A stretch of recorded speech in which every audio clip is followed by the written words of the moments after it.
department, human social change. When I came to ANU in the mid-70s to start my PhD, he was an adjunct professor in the department at that time. And he was somebody who visited the department frequently, not like some adjunct professors, and was always available to have coffee with students, with staff, and sometimes something a bit stronger than coffee, and to go over the history of his life as Prime Minister. On one occasion, he was at a luncheon that was being hosted for then Deputy Prime Minister Musa Hitam. When the meal came out, horror of horrors, the roast was pork. This was an enormous embarrassment, of course, and although something was quickly done to replace it, the damage had been done, I think, substantially. I happened to be sitting here and I said, Mr. Whitlam, it's good you're not Prime Minister at the moment. And his reply was, if I was Prime Minister, it wouldn't have happened. R.I.P. Gough Whitlam. Thirdly, my thanks to the Malaysia Interest Group for their cooperation and their assistance in running this forum. They've done an excellent job in getting people out, and the department is very happy indeed to cooperate with the Malaysia Interest Group in matters like this. The forum today is on the topic of prospects for moderate and progressive government in Malaysia, and we're very pleased to welcome the Justice Party delegation led by Yang Berhormat Rafizi Ramli. The Political and Social Change and ANU also are always very happy to host meetings like this for all political views in Malaysia. We welcome any side that comes through, and we're very happy when they do. As you will be aware, a lot has been happening in Malaysia in the last few weeks, so we are very fortunate indeed to have such a knowledgeable delegation here to discuss these developments with you.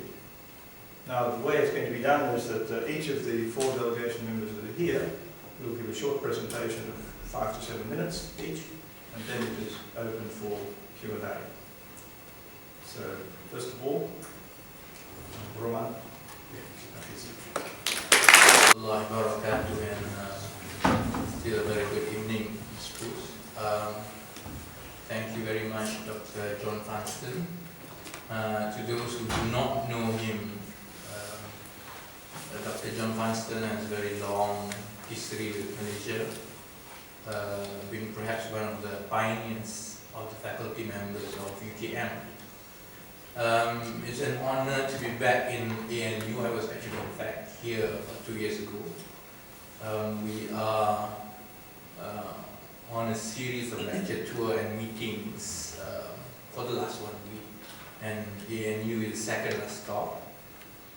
We spent one whole day in Parliament today, including in a meeting with Honourable Julie Bishop, Foreign Affairs Minister.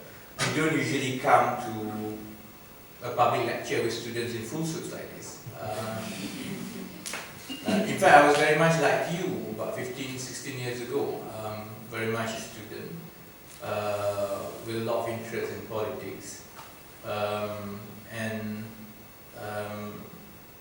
By the time Anwar Ibrahim was sacked in 1998, I was about to graduate.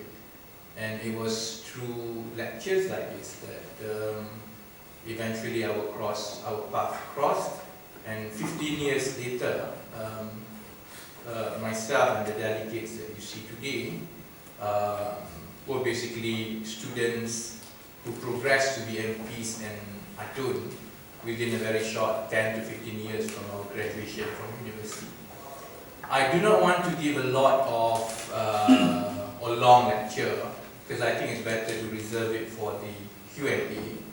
But it's warm, it's encouraging to see a full lecture, a full attendance today. I'm sure you follow very closely what happens in Malaysia. let me put it this way. Malaysia has remained in a state of flux since the last general election. We have a country and a society where 52% support that went to the opposition position only translated to 40% share of the parliamentary seats. A resultant of which is a minority government which will continue to be afraid of its own shadows. 2015 is going to be a very difficult year for Malaysians in general, and it's going to be very politically tricky for Datuk Seri Najib and his government. Since Merdeka, Barisan Nasional and UMNO had used the politics of development on the basis that Malaysians can tolerate a restrictive political environment in exchange for prosperity and economic growth. That is no longer the case in the last 6-7 years, because normal Malaysians, of which you will be a part of that statistic when you go back 1 or 2 years and become a member of the workforce, normal Malaysians can no longer relate to a narrative of political development in a country where disparity is getting wider by the day. We have 77% of the wealth of the country concentrated in the hands of the top 10% richest Malaysians. We have a society where 54% of the public do not have any single form of investment or financial assets.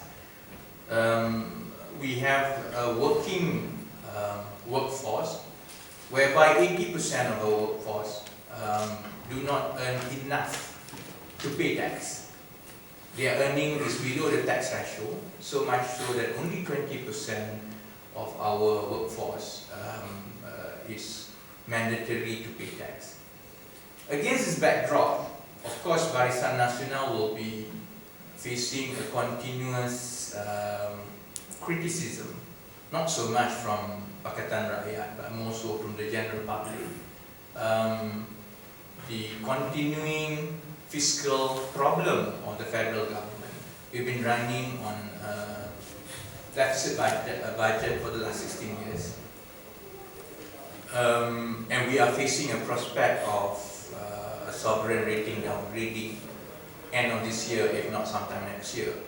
Against this backdrop, Barisan Nasional has no choice but to begin to roll back subsidies, reduce programs that benefit the general public, and we've seen 2 fuel price hikes in the space of 1 year, in September 2013, September 2014, and all this will converge in April 2015 and with the introduction of GST.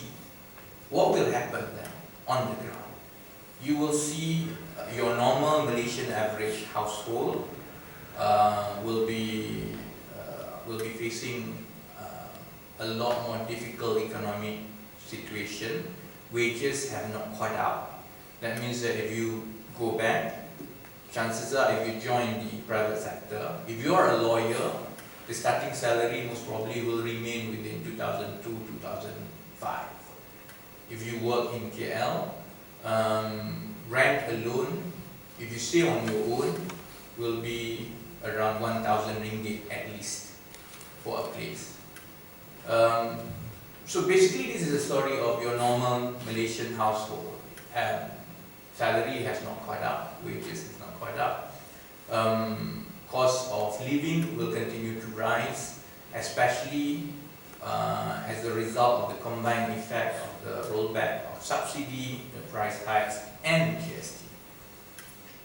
That's why I think UMNO can only fall back to the only tactic that they have known for the last 20-30 years. Every time UMNO is in trouble and facing an angry public, among the first reaction or reflex of UMNO leadership is to curtail freedom and to turn their eyes and attention to leadership of the opposition. In 1987, in anticipation for an internal revolt within UMNO, Mahathir rolled out Operasi Lala. That's why I think the actions or a series of crackdown, beginning with Sedition Act charges against almost 20 political leadership and activists so far, should not be seen as an isolated cases. Next week, Anwar Ibrahim is going to go through his final appeal at the federal court, and I think it's more prudent to assume the worst to happen. This is symptomatic and quite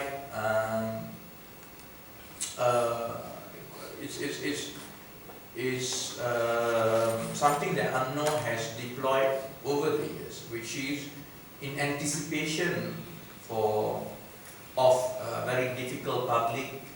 UMNO will turn their eye on opposition members and dissents, and will begin to use draconian measures, acts, because it is easier to confront the angry public without the presence of opposition leaders and dissents.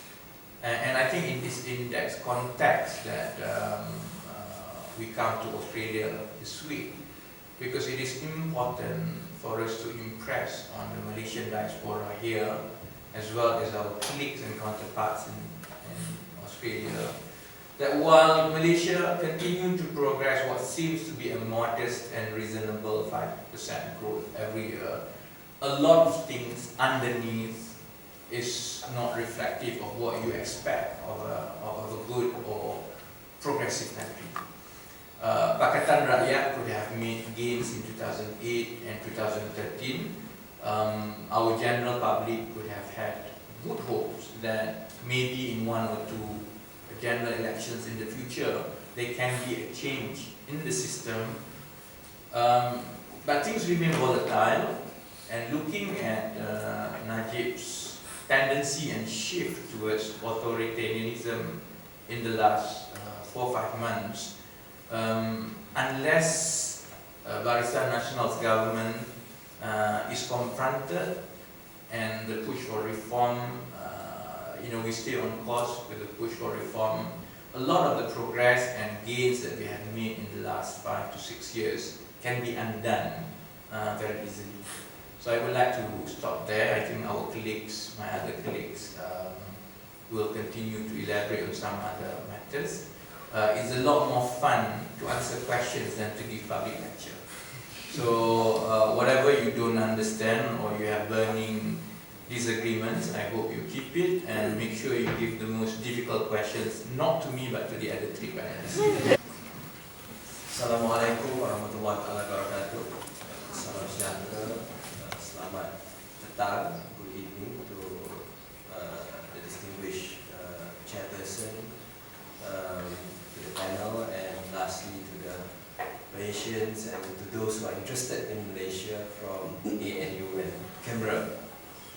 This is my 3rd visit since 2011, and in fact I think my 2nd visit in a space of 2 or 3 months to ANU. So luckily there are other speakers who are here to make it more interesting for you to come and listen to. Similar to Rafizi, I will not try to go too deep in my opening remark. I will again also focus on the question and answers session. But what I think is important is for Malaysians abroad to be mindful of the continuous effort in Malaysia by the UMNO Barisan Nasional government to bring the old script of race and racial politics to survive, and that it is important for Malaysians who have an open mind, who have been exposed to what's happening outside, to be aware of this and not to fall into this trap. Because as Rafizi mentioned briefly, it's all of this is used as a veneer to cover up the failings of addressing the issues in the economy.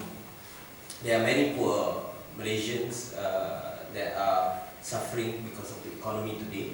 Yes, many of them are Malays and Bumiputra from Sabah and Sarawak. We always forget when we mention the Bumiputra, we tend to forget the Bumiputras from Sabah and Sarawak. And since YB Daryl couldn't make it today, so I think I will speak up for the Bumis of Sabah and Sarawak as well. But at the same time, there are also poor Indians and Chinese in society, and it's more of a class issue that is happening in Malaysia. But the government has not been able to address it, and addressing the fiscal problem of the country through subsidy cuts, through the introduction of GST, those things will not actually solve the problem, and the burden will just be on the Malaysians in general, as opposed to those who are able to pay taxes. So in that light, that's why, as Rafizi mentioned, they have to stick to the script of race and religion in order to divide the country. And as Professor John would know, previously this was not the situation. Yesterday when I was speaking in Perth, someone was asking me, how can Malays accept change, or the word he used was liberalism, when it's not it's not compatible in his view with our tradition. But I would say that Malays today are less liberal, are less open compared to our predecessors. You can say, you can label it whatever you want, but in our parents' age, in our parents' day, a lot of the problems that we face today were non-issues in Malaysia. But today it's a big controversy. Many things are being played up, and simply because of the political survival of a small group of people. So that is why those of you who are educated, and I laud many of you are students, perhaps scholars, who come here today, to come and listen, to keep an open mind to this, and to continue to challenge this premise. That the premise, for example, that the Malays are under siege, and that we continue to need an authoritarian rule in order to keep the stability in the country. Because if you've been following what's been happening in the country, there's been many crazy people, Perkasa, and then likes, they've been throwing pig heads in mosques, they've been stepping on cow heads to protest against the building of a Hindu temple. There's been attacks on churches, but Malaysians in general, by and large, Malays, Chinese, Indians, Kadazan, Ibans, have generally not fell into the trap. So, but they continuously try to get something to happen in order to justify, keeping a tight lid over the country. And so that to me is a danger, and especially for young Malaysians. And for you who are privileged, Malaysians who have been able to get an education overseas, to come over here, it's sad that sometimes I see some people fall into that trap as well, because you should be the last to fall into that trap. So I think that is where that is my concern. And also briefly, Selangor has been in the headlines for the past few months, but finally, alhamdulillah, we have been able to move forward. And now I think we are rolling our sleeves. We are trying to focus on running the state well in order to deliver to the rakyat. There's a recent report that the latest poll has been very positive. Pakatan's ratings have gone up, but I think we cannot be complacent. Selangor is the most developed state. The people there are very aware. They the idea of tribal politics, where you are UMNO or pass forever, does no longer applies, especially in a place like Selangor. So we need to deliver. We can't be complacent, and I think that will be the focus. I'm part of the Selangor State Administration, although I'm still new, so please don't be too harsh and hard on me. But we will try our best to fulfill the hopes of the people who had to be patient with us while we sorted the state government.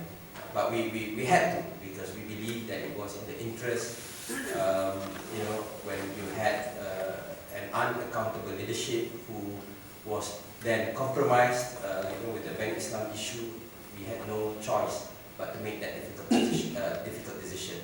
And that, I think, sets us apart from the other political parties. Thank you very much. Everyone, and a very good evening to everyone. I'm very honored to be here and to share my thoughts about. I also, like Rafizi, my political awakening was during Reformasi, so that was very far away from you guys. So we started just like you guys, listening to explanations from the leader, what happened to the country, and then it caught on. We feel that we have to do something for the country because the country is going down. And we thought that by going to the street, and I joined to the street during the Reformasi time on the September 20th.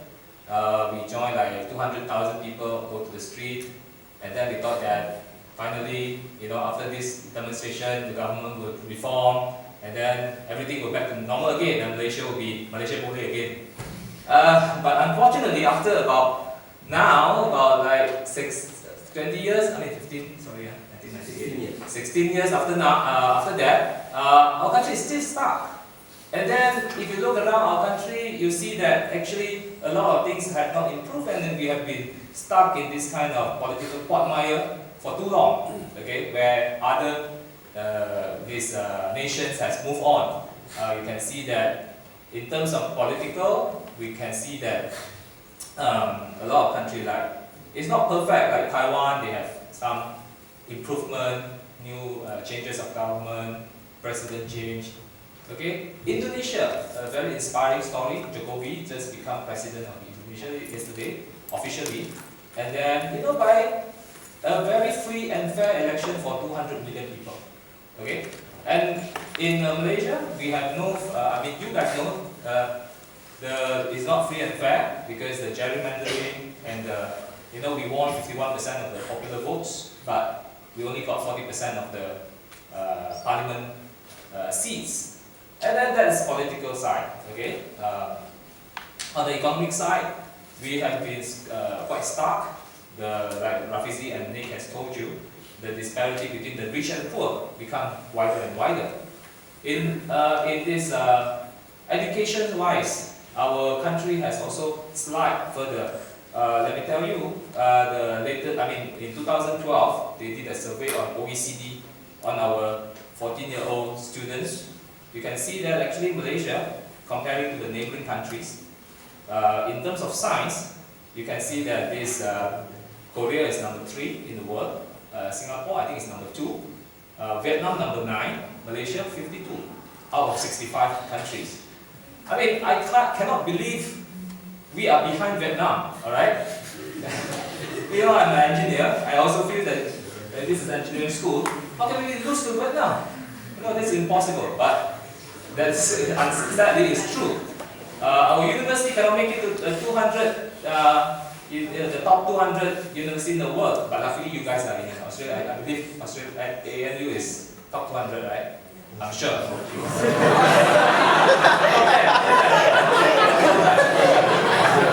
Please don't use this as an excuse to ask me hard questions. I cannot answer questions. So, there's a general slide in education, politics, economics, and education. And we rely on you because if you ask me, we need to quickly settle the 3 fundamental issues in this country: politics, economics, and education. Politics cannot move forward. Education and economics cannot move forward without political reform, such as a free and fair election, reform of our judiciary, reform of our parliament, free and fair elections, reform of the media. Okay, so to help accountable of all politicians. Because let me tell you, politicians decide your electricity bill. Do you know that? And unfortunately, also I decide on your PPA bill. Anyone from Penang? Luckily, only 1, 2. Luckily.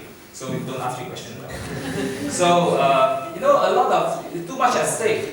They decide, politicians decide on many things in your life. We need to hold a politician accountable. That's why we are here to answer you tough questions. Rafizi will answer you the tough questions. I cannot.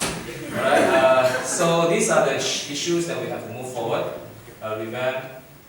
There's this economics because like Rafizi will answer you. Political reform. Nick Azmi can answer you. Education. Chen Chong will answer you. Thank you very much. Good evening, everybody. Ladies and gentlemen, Mr. Chairman, distinguished guests. How's everyone? Fine? Great. Yeah. Exam. Why are you guys still here? Back for studies? But it's world top 200 university social Okay, just briefly introduce myself. This is only my first trip in my life to Canberra, unlike Nick who gets to travel every year almost. But better check on his budget whether it's from the state government or not. My name is Chen Chong. I am the state assemblyman for Semamu. It's a strange name, but actually it's located very near to Kuantan town, Pahang. How many of you are from Pahang? 1, 2, 3, okay. More than Penang, that's good. Well, I started my political activism slightly later than them. They got their enlightenment earlier, they are fortunate. Pretty much I'm 8 March generation.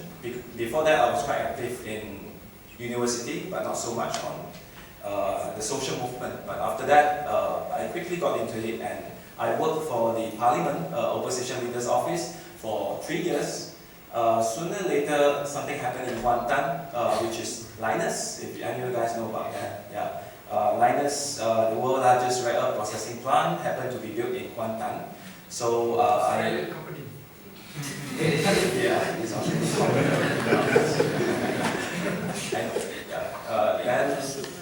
I made a decision to move back to Kuantan, to be full-time there, of course, to stop Linus. And well, many things happened, from petition, visit to Parliament, assembly, and also even a walk from Kuantan to Kuala Lumpur, not very far, 250 kilometers, which took us 14 days. So it's a very painful but also a very meaningful process to us, and I lost weight. What I can share today is that we are fighting very hard for this country, but it's a worthwhile journey. Many of us who are still studying or have just graduated, we would actually welcome all of you to come back for nation building and also to be part of the process of change. This is not a headhunting organization, but like what Rafizi, Nick and also Sim have shared to you all, that the country is actually at a crossroad. And next week, in less than a week, we are about to witness a verdict, the last round for Saudara Anwar Ibrahim in the federal court, which he has no way else to escape. This will be the last resort for the judiciary system and also for Malaysians to see how the decision is going to be. And to me, it's not just about Anwar Ibrahim, it's about an opposition leader being tried unfairly in court, and also it's about our democratic system that has erupted due to a series of events. And the Bar Council has just rallied. I'm not sure if you guys are aware of that. There are about more than 1,000 or 2,000 lawyers that has a march last week against Seditions Act. And just for your information, don't think that you are too young to be concerned about this issue, because the two just being acquitted, they are also mahasiswa or they are university graduates like you guys. Safwan Anang and also Adam Adili, they have been convicted, and for 10 months and about 1 year. So not only that, we have also academician from University of Malaya, Professor Azmi Sharul. yeah, who has also been investigated under Sedition Act. And if you ask me whether this act is fair, well, I can just give you an example. If someone made remark like, well, I think I want to change the government, and he tagged you in Facebook, you stand a chance to be charged under this act. So better turn off your tag function after this. Just kidding. So this is a very obsolete and outdated act since the colonial times.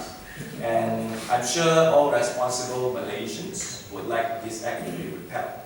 And that's just not enough for Malaysians that are residing in Malaysia to make a move, to take action. We also need concerned Malaysians around the world. And therefore, I would also like to thank Malaysian Progressive MP for organizing this event. And I can take difficult questions, unlike Sim, but I might not have an answer. So I think that's it. Yeah, we welcome questions and I prefer more interaction from you guys. Thank you.